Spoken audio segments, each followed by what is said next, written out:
On the Radio is brought to you by Zurich Insurance, the perfect place to catch up with all things Melbourne. If you enjoy this content and want more inside access from the team, make sure you visit the club website. What about from Melbourne's position? Josh Mahoney's been good enough to join us, head of footy at the D's, and they've been pretty productive, it would seem, during this trade period. Thanks for joining us, Josh. Afternoon, hello. So Ben Brown is gone from North Melbourne to the Demons. You must be really pleased you've been able to target a couple of players and a couple of deals and get them done.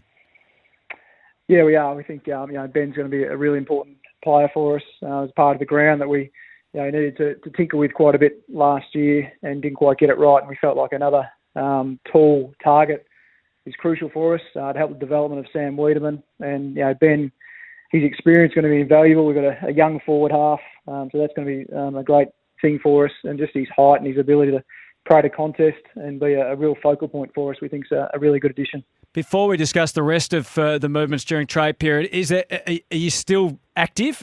Could there still be something more coming your way or going out?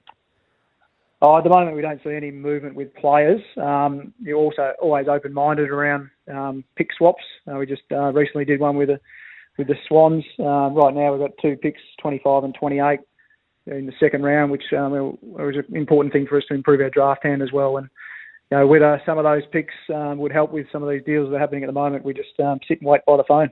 Okay. All right. So can you just run us through with the Ben Brown trade, and obviously there was the Braden Preuss one earlier, how you got to where you got to in terms of roughly a starting point and where it ended up from your point of view? So Braden Preuss, probably first of you, was a targeted player from the Giants. They obviously needed a number one ruck. Braden had been with us for 2 years, coming from the Kangas. He'd really developed well under Gorney, and in the end, he wasn't going to be number one ruck for us for quite a few years. So it was a great opportunity for Braden to go to the Giants. He got a long-term deal there, and we were able to get a good trade done with the Giants. And essentially, then we've moved those draft picks on to secure Ben Brown as well. So similar sort of draft numbers for us. And then the other one, Mitch Hannon, got a great opportunity to join the Bulldogs, and that was for a future third pick. So again, great opportunity for Mitch. Been good for us for 4 years, played 50 games, an exciting forward, but it's good for him to get a chance to the Bulldogs as well. 3 out of the last 4 years, Ben Brown has been sensational. 2020 was a poor year. You can understand why for many reasons. Did you get to the bottom did he outline to you some of the reasons why 2020 was a down year for Ben? Yeah, we had a lot of good conversations with Ben about this year. There's obviously some things personally in his life this year that impacted his season. Also, the injuries that he had through the year were a big impact as well. So we feel comfortable that, first of all, his injury, he's heading in the right direction. He should be able to join full training when we start in January. So that's progressing well, and all things pointing towards he should be able to bounce back to the form he suggested that he has shown probably for the last 5 years. And a long-term deal means you are supremely confident that his body can hold up for another 4 years. Yeah, that's right. He's at a good age now. He's 28. He's got some great experience. He's a really good runner. Very good at getting around the ground, which is important now for tall forwards to be able to get around the ground and create good contests. So yeah, we're confident that he's going to be at the club for at a minimum of 4 years. So where does that leave Tom McDonald in all of this? I know you said that you don't see or forecast more players going in and out. There's a few hours to go. Where does it sit with Tom at the moment? Yeah, at the moment, we'd see Tom at Melbourne next season. We had a good open conversations with him throughout the year about his spot in our team, and if there was any other opportunities anywhere else, he's taking the opportunity to look around. At this stage, we'd expect him to be at Melbourne, and then at the moment, he finished the season outside of our best 22, and he'll be working hard to get into it. Do you see that if he does get back in, it's more likely to be in the back half of the ground now? We're pretty open-minded with that, Hutto. Whether he works his way in and ends up being forward or goes down back, we're very open-minded, and we'll see how he progresses over pre-season. Just on Ben Brown, one of the reasons North initially made the call on him was that they didn't think he would suit the style of footy they were going to play. Was there any question mark over that his style of full forward doesn't fit modern footy? We think our best footy is playing fast and being attacking, and we want to get an aggressive team both offensively and defensively, and we think that suits Ben the way that he plays as a forward. So, yeah, we think it'll match up very well for the way we want to play. Yeah, that's excellent. What about Tom Phillips? Did you have a good look at him?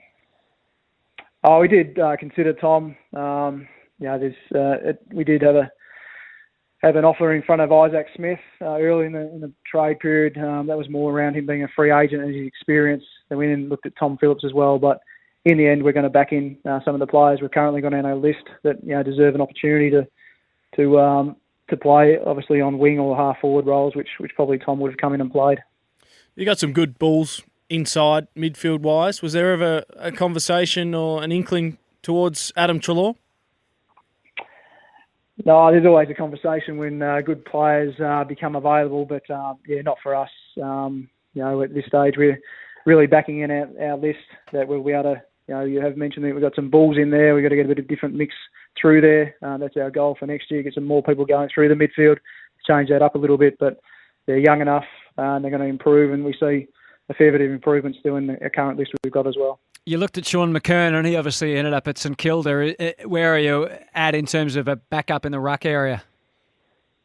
Probably with Tom McDonald staying at this stage, we think we won't require a backup ruck. But there is different periods throughout this whole off-season to be able to add different players to your list. There'll be a number of players through delisted free agency.